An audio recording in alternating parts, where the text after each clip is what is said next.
ఈ వీడియోని నేను ఎప్పుడో చేయవలసి ఉంది. కానీ ఇప్పుడు ఈ మధ్య ఒక వీడియోని కత్తి పద్మారావు గారు చేసినటువంటి వీడియోని చూసి అరే ఇప్పటికీ కూడా అదే వాదన వినిపిస్తా ఉన్నాడు, వాస్తవాలు తెలియజేయాలి అనే ఉద్దేశంతో అతను చెప్పినటువంటి దానిలో ఎంత వాస్తవం ఉంది అనేది ప్రజలకు తెలియజెప్పడానికి ఈ వీడియో చేస్తున్నా. కారంచేడు సంఘటన 85లో జరిగినటువంటి సంఘటనలో మాదిగ కులస్తులు చనిపోయారు. గ్రామస్తులు చేసినది తప్పిదమే, కానీ దానిలో మా నాన్నగారి ప్రమేయం ఉన్నది, మా ఇంటి దగ్గర సమావేశం అయింది అని పదే పదే నమ్మబలికాడు కత్తి పద్మారావు గారు.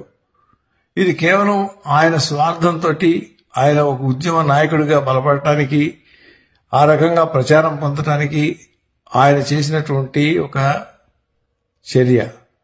అంతేగాని మా తండ్రి గారికి ఎటువంటి సంబంధము లేదు.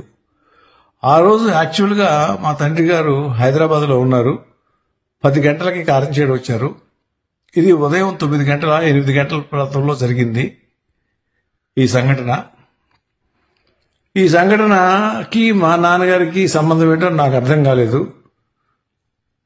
ఆయన దగ్గరికి సంఘటన అయిన తర్వాత వచ్చారు అనేటటువంటిది నిజం. 85 జూన్ మాసం అనుకుంటాను, 14వ తారీఖు 15వ తారీఖు జరిగింది. అసలు జరిగింది ఏంటంటే, అక్కడ ఒక మాదిగ కులస్తురాలు సుజాత అనుకుంటాను ఆ పేరు, ఆవిడ అక్కడ చెరువు దగ్గర శ్రీనివాసు అనే అతను గేదెను కడుగుతూ ఉంటే ఆవిడ అబ్జెక్షన్ చెప్పింది. శ్రీనివాస్కి ఆవిడకి ఘర్షణ జరిగింది. ఘర్షణ అంటే వాదన జరిగింది. ఆవిడ ఆ పక్కనే ఉన్నటువంటి ఒక కష్టంలో ఉన్నటువంటి సమావేశమై ఉన్నటువంటి మాదిగ కులస్తుల దగ్గరికి వెళ్ళి ఆవిడకి సహాయం కావాలని చెప్పి అడగ్గా వాళ్ళు వచ్చి శ్రీనివాసుని కొట్టారు. శ్రీనివాసు ఊళ్ళోకి వచ్చి సీతారామయ్య గారి తమ్ముడు ప్రసాద్ అనేటటువంటి వ్యక్తి దగ్గరికి వచ్చి ఇలా జరిగింది అని అంటే ఈ ప్రసాద్ కూడా వెళ్ళాడు. ప్రసాద్ వెళితే ప్రసాద్ని కూడా కొట్టారు. ఇంతటితో అక్కడ ఆ సంఘటన ఆగిపోకుండా ఈ ప్రసాద్ వీళ్ళందరూ వచ్చి ఊళ్ళోకి ఈ సంఘటన గురించి చెప్పారు. ఎప్పుడైతే ఈ సంఘటన గురించి చెప్పారో గ్రామస్తులు కొందరు ఆ రోజు రాత్రి రామాలయంలో సమావేశమయ్యి రామాలయం దగ్గర వాళ్ళు చర్చించుకోవటం జరిగింది. ఒక రకంగా రెచ్చగొట్టడం కూడా జరిగింది ప్రజల్ని, అక్కడ ఉన్నటువంటి వాళ్ళని. అయితే అది అంతటితోటి ఆగితే పోలేదు. వాళ్ళు వచ్చి సీతారామయ్యతో చెబితే సీతారామయ్య అనే వ్యక్తి తర్వాత చూద్దామన్నారు. తర్వాత బంగారబాబు గారు, ఊరికి పెద్దగా ఉన్నటువంటి బంగారబాబు గారు అంటారు, మదనమోహన్ గారు అని, వారి దగ్గరికి వచ్చి చెబితే ఆయన కూడా వాళ్ళకి సర్ది చెప్పి రేపు చూసుకుందాంలే, మీరు తొందరపడమాకండి అని చెప్పి పంపించారు. అంతటితోటి ఆగిపోయింది. అయితే ఈ సుజాత మామగారు ఊళ్ళో రాఘవయ్య గారు అని చెప్పి ఆ ఇంటి దగ్గర తలదాచుకున్నాడు భయంతో, ఏమో వచ్చి ఏదన్నా చేస్తారేమోనని. ఆ రాఘవయ్య తలదాచుకున్నటువంటి వ్యక్తిని గ్రామస్తులు కొందరు కొట్టడం జరిగింది. ఆ తర్వాత రాఘవయ్య పల్లెలకు వెళ్ళాడు. తెల్లవారింది. ఈ గ్రామస్తులు పల్లె దగ్గరికి వెళ్ళారు. వీళ్ళ దగ్గర ఏమీ ఆయుధాలు కానీ ఏమీ లేవు. కానీ ఏం జరిగిందనంటే, ఏదైతే మాదిగ కులస్తులు ఉన్నారో ఈ సమావేశం జరిగిన తర్వాత భయపడి వారు రెండో రోజున ఎదుర్కోవటం, వాళ్ళు కనుక గ్రామస్తులు కనుక వస్తే ఎలా ఎదుర్కోవాలని చర్చించుకుని ఒక మిద్దె మీద రాళ్లు, బరిసెలు, గడ్డపారలు అన్ని కూడా ఏర్పాటు చేసుకుని రెడీగా ఉన్నారు. వీళ్ళు గ్రామస్తులు రెండో రోజు ప్రొద్దున అరుచుకుంటూ వెళ్లారు. వెళితే వాళ్ళు ఇంకేముంది, వాళ్ళు మన మీదకి వస్తున్నారని చెప్పి వాళ్ళు గడ్డపరుగుతోటి ఈ వచ్చినటువంటి వాళ్ళలో బుచ్చినాయుడు అనేటటువంటి వ్యక్తిని ఇంకొక వ్యక్తి నాగన్న అనే వ్యక్తిని మీద దౌర్జన్యం చేయడం జరిగింది. ఆ దౌర్జన్యంలో ఎట్లానంటే గడ్డపారతోటి పొడవుగా ఒక అతనికేమో పేగులు బయటకు వచ్చినాయి. ఆ పేగులు బయటకు వచ్చిన వాళ్ళని ఎమ్మటే తీసుకువెళ్లిపోయారు. డాక్టర్ నాయుడమ్మ గారు అని చెప్పి చిన్న పిల్లల డాక్టర్ గారు ఉండేవారు, మా ఊరు ఆయన వెంటనే కారులో ఈయన్ని గుంటూరుకు పంపించాడు. రెండో వ్యక్తి నాగన్న. ఈ నాగన్నకి తొడ మీద పెద్ద గాయం అయ్యింది, గడ్డపలుగు తగలటం వల్ల రక్తం కారింది. ఇంకేముంది, గ్రామస్తులు ఈ నాగన్నను తీసుకుని ఒక బండి మీద, ఒక రిక్షా బండి లాంటిది పెట్టేసేసి ఊళ్ళోకి తీసుకెళ్లి, ఇంకేముంది మా దగ్గర మొన్న చావు కొడతా ఉన్నారు అని చెప్పి గడ్డపలుగుతో పొడిచారు అని చెప్పి రక్తం చూపిస్తూ ఊళ్ళో వెళ్లారు. ఊళ్ళోకి వెళ్ళేటప్పటికి ఊళ్ళో జనమంతా రియాక్ట్ అయిపోయి ఎమ్మటే పరిగెత్తుకుంటూ వచ్చి అక్కడ కన్నికా పరమేశ్వరి గుడి దగ్గర ఉన్నటువంటి ఒక వస్తువులో ఉన్నటువంటి బొంగులు అన్ని లాగేసుకుని వెళ్ళారు. వెళ్ళేసి ఇక దొరికిన వాళ్ళని దొరికినట్టు బాధారు. బాధలతో ముసలామతగా ఉన్నటువంటి వాళ్ళు ఏమో ఆగిపోయారు, యువకులు అనేటువంటి పారిపోయారు.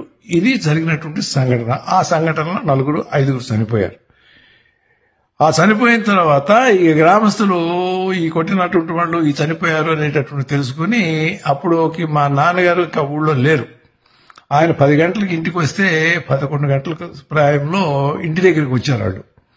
ఇంటి దగ్గరికి వచ్చి ఇట్లా జరిగింది అని అంటే మా నాన్నగారు తిట్టి వాళ్ళని మీకేం పని పడలేదా అని చెప్పి, అటువంటి చేయడం తప్పు కదా అని చెప్పి వాళ్ళని కోప్పడి పంపించేశారు.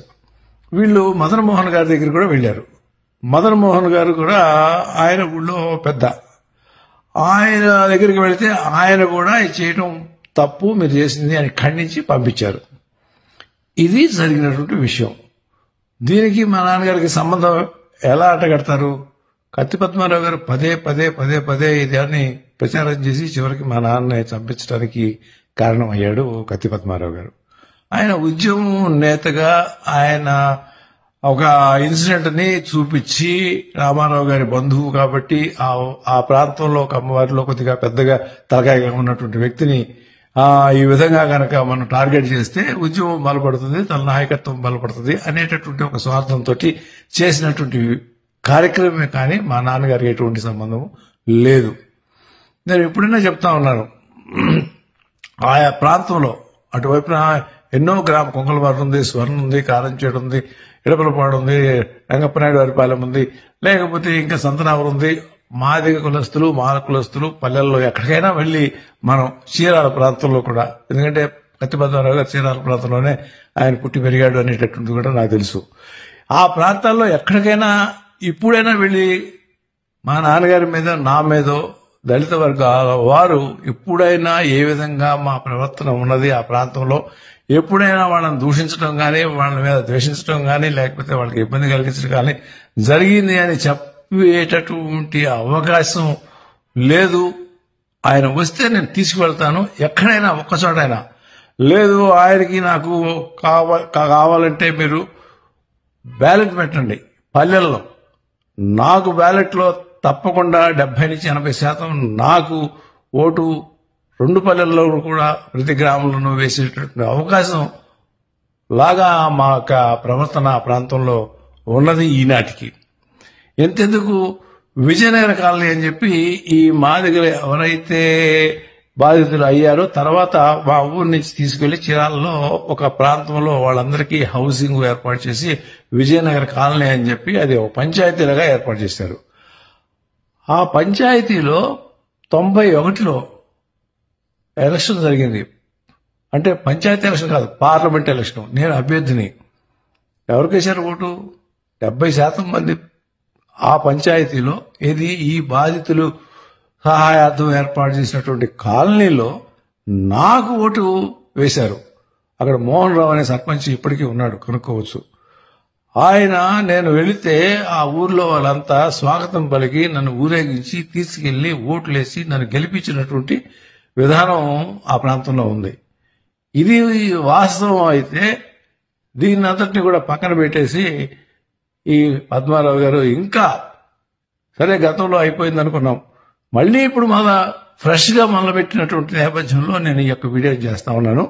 తర్వాత ఇంకొక విషయం కూడా చెప్పాలి. అక్కడ ఏదైతే మా నాన్నగారిని చంపడం జరిగిందో నక్సలైట్లు చర్య అది. ఆ నక్సలైట్లో 2 ఒకతను నూజివీడులో పట్టుబడి తర్వాత ఎన్కౌంటర్లో పోయాడు. అతను చెప్పినటువంటిది కానీ, లేకపోతే విజయ్ కుమార్ అని చెప్పేసి తర్వాత అతను డాక్టర్ చదివాడు, అతను డాక్టర్ అయ్యాడు. అతను నేరుగా నా దగ్గరికి వచ్చి తనకి శిక్ష పడకుండా ఉండటానికి నా యొక్క ప్రమేయం గనక ఉండి క్షమారత మీద లెటర్ గనక నేను డ్రాఫ్ట్ చేసి ఇస్తే అది కోర్టుకి ప్రభుత్వానికి సమర్పించడం వలన అతనికి శిక్ష పడకుండా పోతుంది అన్నప్పుడు నా ఎదురుగా కూర్చునే చెప్పాడు ఆయన. ఆ రోజు ఏం జరిగింది అని అంటే, అది కేంద్ర పార్టీ ఏది నక్సలైట్లకు ఉన్నటువంటి కేంద్ర కమిటీ నిర్ణయం తీసుకుని దళితులని తమ వైపు, తమ ఉద్యమం వైపు లేకపోతే నక్సలిజం వైపు మలుచుకోవాలి అని అంటే, దీనిలో చెంచురామయ్య గారు అనేటటువంటి పేరు కత్తి పద్మారావు గారు చేసినటువంటి ఉద్యమం వల్ల బలపడి ఉంది కాబట్టి ఆయన గనక చంపినట్లయితే మన యొక్క ఉద్యమానికి బలం చేకూరుతుంది, దళితుల్లో మనకి పెరుగుతుంది, ఏది ఉద్యమం వాళ్ళ సపోర్ట్ ఉంటుంది అనే ఒక కేంద్రంలో కత్తి పద్మారావు గారు చేసినటువంటి ఉద్యమం వల్ల బలపడి ఉంది కాబట్టి ఆయన గనక చంపినట్లయితే మన యొక్క ఉద్యమానికి బలం చేకూరుతుంది, దళితుల్లో మనకి పెరుగుతుంది, ఏది ఉద్యమం వాళ్ళ సపోర్ట్ ఉంటుంది అనే ఒక కేంద్రంలో నిర్ణయం తీసుకుని వీళ్ళని ఒక కమిటీగా వేసి ఆ కమిటీకి బాధ్యత అప్పచెప్తే మేము వచ్చాము అని ఆయన స్వయంగా నాకు చెప్పినటువంటి విషయం ఇది. ఆయన ఇప్పుడు కూడా ఉన్నారు, కావాలంటే కనుక్కోవచ్చు. ఆయన ఇప్పుడు, నేను ఆ రోజు లెటర్ ఇవ్వటం వల్ల అతనికి శిక్ష పడలేదు. తర్వాత అతను వెళ్లి డాక్టర్ అయిపోయిన తర్వాత ఎన్ఆర్ఐ హాస్పిటల్లో ట్యూటర్గా పనిచేశాడు. తర్వాత ఆయనకి ఆల్ ఇండియా మెడికల్ సైన్స్ ఢిల్లీలో ఇప్పుడు ఉద్యోగం చేస్తా ఉన్నాడు. ఇంకా మరి ఇంత ప్రత్యక్షంగా సత్యాలు ఇట్లా ఉంటే కత్తి పద్మారావు గారు మళ్లీ అదే విధంగా ప్రచారం చేయటం అనేటటువంటిది సమంజసం కాదు. పద్మారావు గారు, మీరు చదువుకున్నారు, మీకు భాష వచ్చు, మీకు సాహిత్యం వచ్చు, వాటిల్లో మీకున్నటువంటి గొప్పతనాన్ని నేను ప్రశ్నించడం లేదు. కానీ ఈ రకంగా మా నాన్నగారు చీమకు కూడా హాని తలపెట్టనటువంటి వ్యక్తి. ఊళ్ళో ఏదైనా దళితులకు లేకపోతే సన్నకారు చిన్నకారుకు ఏదైనా అవసరం వస్తే ఆయన దగ్గరకు వచ్చి పని చేయించుకునేవారు, కానీ వేరే చోటకు వెళ్లేవాడు కాదు. ఎప్పుడు కూడా ఆ వర్గాల వారికి అండగా ఉన్నటువంటి కుటుంబంగానే మేము మెలిగాము.